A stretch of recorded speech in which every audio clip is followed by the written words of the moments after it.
उन्नती live updates, जनतेचा आवाज, सत्याचा प्रकाश। सिरसाळा पोलिसांचा गुटखा तस्करावर दणका, 9,63,000चा मुद्देमाल जप्त। महाराष्ट्र शासनाने विक्री आणि वाहतुकीवर बंदी घातलेल्या प्रतिबंधित कारवाईत गुटख्यासह तब्बल 9,63,400 रुपयांचा मुद्देमाल जप्त करण्यात आला असून आरोपीवर गुन्हा दाखल करण्यात आला आहे।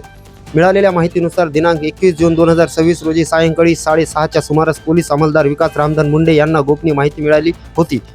त्यानुसार खदगव्हाण ते डिग्रस रोडवर रणजित मुठाळ यांच्या घरापासून 100 मीटर अंतरावर एका पांढऱ्या रंगाच्या हुंदाई क्रेटा क्रमांक MH 48 AK 7555 तपासणी केली असता त्यामध्ये मोठ्या प्रमाणात प्रतिबंधित गुटखा आढळून आला।